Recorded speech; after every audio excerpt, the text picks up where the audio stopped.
Class is now in session. I'm Professor Hockey, and today we're discussing Game 55 of the regular season between the San Jose Sharks and the Vegas Golden Knights, in which the Sharks have lost 4-0. This marks the end of the Sharks' season series against the Vegas Golden Knights with a perfect 0-4 record against the defending Stanley Cup champions, which, considering the Sharks have been quite bad this year, is not really that much of a surprise. Now, a couple of games ago against Calgary, I talked about how the Sharks have been bad this year, but perhaps a bit worse than what, or a bit better than what their record would normally indicate, as it feels as though the Sharks at times have gotten a bit unlucky in a few of the games that they have played. But then in that Calgary game, the luck completely shifted around and ended up being an extremely lucky game for them to get a ton of bounces, and that's why, or a big reason for why they managed to defeat Calgary 6-3.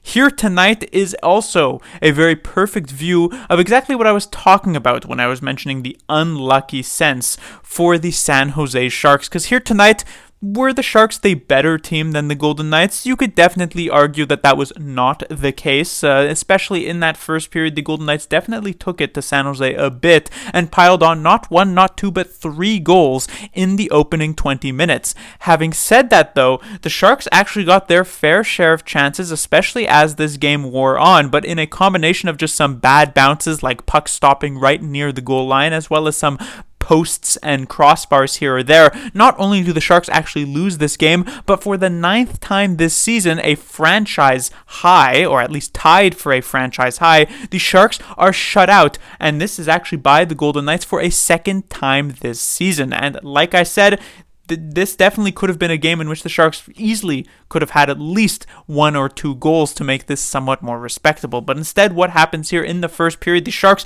for the 3rd straight game, actually come out pretty well to start. In fact, this was a very good start to the game, but it only lasted a couple of minutes with a couple of chances before yet another breakaway against is created for the Golden Knights, as this time it is Amadio compared to Johnny Gaudreau doing it 3 times last game in about 5 minutes. Michael Amadio splits the defense and gets the breakaway goal that puts the Golden Knights ahead by 1, and they never look back from there. It is relatively quickly added to with a goal from William Karlsson, and then another one, a first career goal, something that used to be a very commonplace for the San Jose Sharks. It felt as though every other game back in the day they'd give up a first career goal. That has honestly somewhat slowed down over these last couple of years. I don't even remember the last time they gave up a first career goal to a player, but here we are with Maselli, who gets this one and makes it 3-0 Vegas on the power play. In the second period, the Sharks actually come out pretty strong and get a lot of good chances and even a bit of good zone time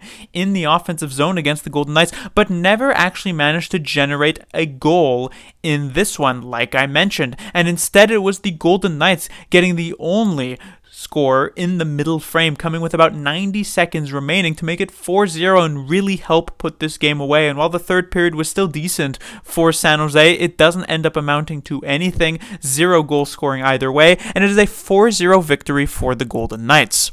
Moving on to the players to talk about, we have the top line of Duclair, Granlund, and Zetterlund, and I have been mentioning multiple things about this top line over these last couple of games. With the absence of both Hertl and Couture, a lot of eyes are on this top line to really take over the game for the San Jose Sharks, but it's just a trio of players that can't really do that.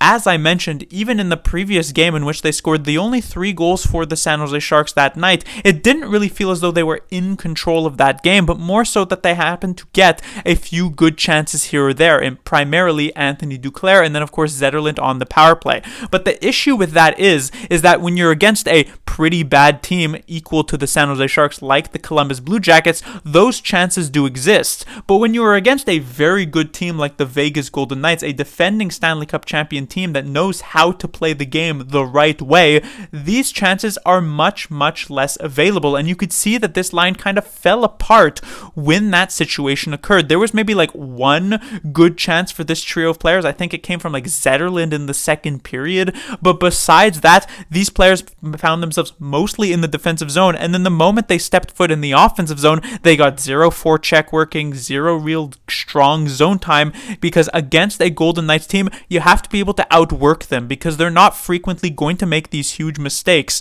And this is not really what this line excels at. They're not there to outwork. They're there to sort of take advantage of errors. And that's why against these good teams, that's not really going to work out. And so for all three of these players, not a very particularly impressive game.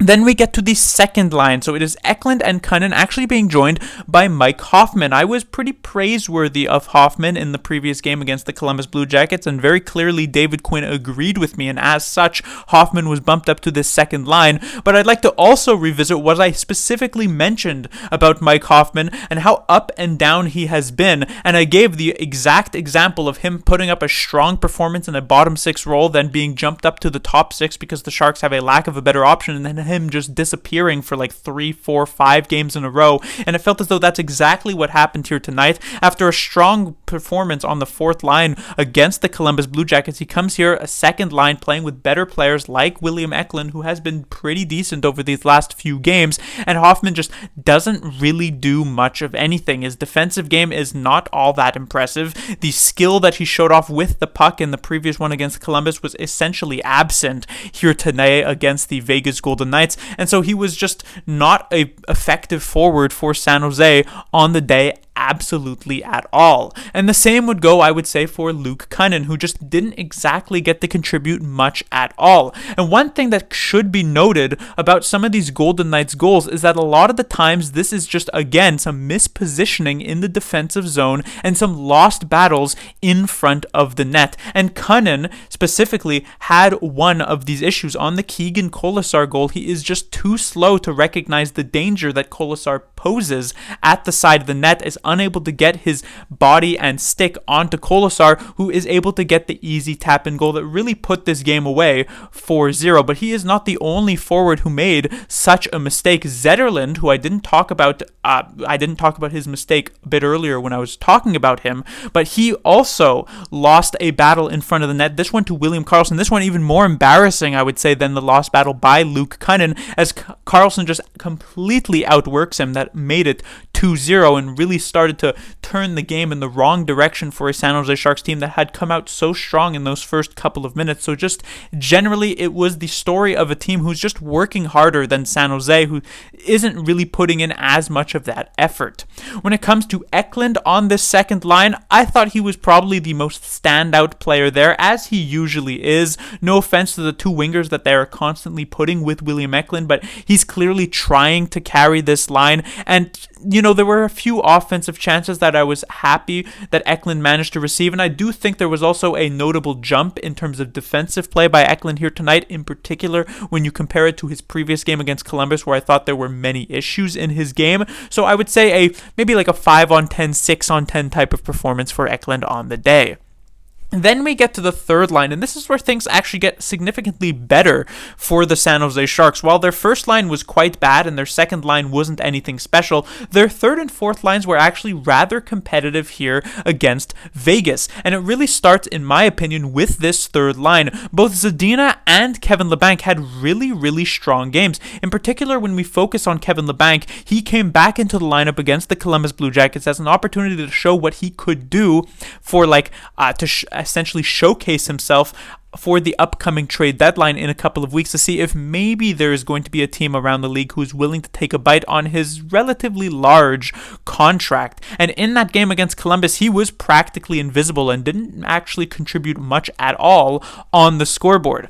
Luckily for Labanc is that there was one other player in the lineup who was bad enough and made an egregious enough mistake at the end of the game to be pulled out. That was Alex Barabanov, so he gets the healthy scratch here tonight. McDonald jumps back into the lineup and Labanc manages to maintain his spot, and it's a good thing that was the case, because Labanc was much better here today against Vegas. A lot of very close calls in the offensive zone, was one of the Sharks' better forwards for sure, and had a lot of very good chemistry with the other winger on this line, like I mentioned, Filip Zadina, who I was actually somewhat surprised to not get bumped up to the top 6. I mentioned Hoffman had put up a pretty good game. I thought maybe he'd go from fourth line to third line, and it should be Zadina going from third to second, but Zadina stand pats here on the third line with Sturm and Labanc, and it worked out for David Quinn. Obviously, there was no offense, but this was the line that came, in my opinion, very, very close multiple times. I think they hit like 2 posts here tonight in this game. It was just a very impressive game for all 3 of these players. And then we get to the fourth line. As I mentioned, McDonald McDonald jumping back into the lineup, so he replaces Hoffman's position on this line with Carpenter and Bailey. And this was a fourth line that, again, didn't contribute on the score sheet, of course, because the Sharks got shut out here tonight, but played the majority of their game in the offensive zone, getting zone time, which is what's important. That's exactly what you want from your fourth line. You're not necessarily looking for those goals to be scored, though that would be nice. You're more so just hoping that that fourth line can give you a few very key shifts in the offensive zone to just prevent the pressure from building up on your team defensively. They did exactly that. They filled their role perfectly, even came very close. I think this was the line that was on for that very, very close on the goal line puck play that almost resulted into a goal, but unfortunately did not. So just a very strong game from the Sharks, bottom six in general.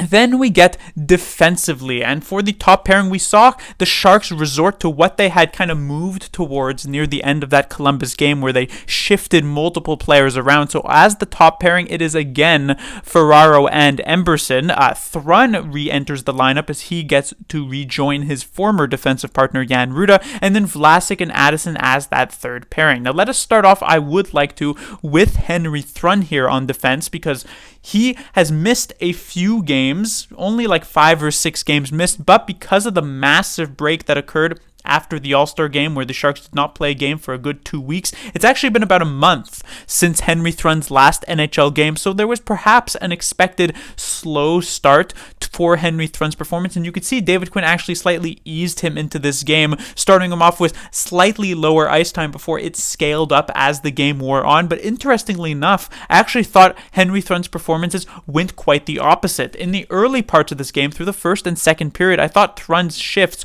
were very solid, very secure, not exactly performing at an exceptional level where you're really noticing him on the ice, but he was making some clean defensive breakouts from his own zone, just making some solid plays. But then as the game wore on, and in particular in the third period, probably his weakest 20 minutes of the night, just felt as though in that defensive zone he was having a lot more issues breaking it out, giving pucks away, feeling the pressure, and just making the incorrect move of a couple times where he's reversing it to players who just aren't ready for that, or trying to force plays with his skating that just aren't quite there when you could make the slightly simpler pass out of the zone. So I would say generally Thrun actually played a pretty good game, and when you compare it relative to a lot of the Sharks' other defensemen here tonight, actually stands out in a decent light, but maybe not quite the level that he was at prior to his injury a few weeks ago. When it comes to his defense partner Ruda has struggled over these last couple of games, as I mentioned, with just some poor pinches in the neutral zone that has got him caught recently. I thought tonight definitely a bit better for Ruda on the performance from that perspective, so that was at the very least good to see. When it comes to the Sharks' top defensive pairing of Ferraro and Emberson, these two players did struggle a good bit here tonight. It felt as though a lot of the times when the Golden Knights had a strong offensive zone shift, it was these two players on the ice. Of course, it must be noted that as the top defensive pairing, they're going to be facing off against the top players from the Golden Knights, you know, the usual situation that would occur especially for a player like Mario Ferraro, who always leads the team defensively in terms of ice time. But still, you're hoping that they'd be able to push the pace slightly more than they did, and it just didn't really feel that way. And then when it comes to the third defensive pairing on the night, we have Vlasic and Addison. A bit of a fall from grace for Vlasic, who I would have liked to see manage to maintain a top 4 spot defensively, but it seems as though as the Sharks have gotten more healthy with the return of Emberson and Thrun, they would prefer Vlasic to play in a more muted role, even after his hot streak prior and even continuing slightly after the All-Star break. And here tonight, I just didn't think it was that great of a Vlasic performance. Not terrible, but definitely not what he was before. When it comes to Addison, I thought he was slightly better than Vlasic just because I thought he actually had some decent moves in the offensive zone, but from a defensive perspective, not much there from Addison. Some poor coverage in front of the net for sure, and just generally not a great game. And then finally, we get to the goaltender for the San Jose Sharks, Mackenzie Blackwood, who has been very, very good for this team as of late in his last few starts. Here tonight, not necessarily going to put too much blame onto him. The first goal, a breakaway, relatively tough to stop.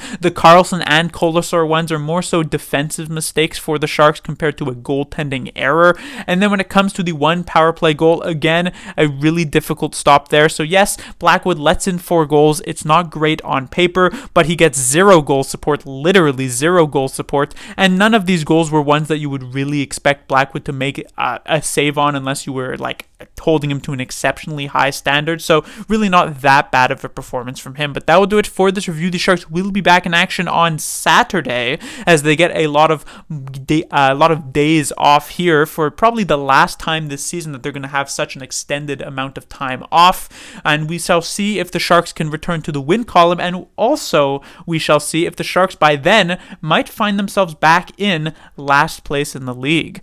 Class dismissed.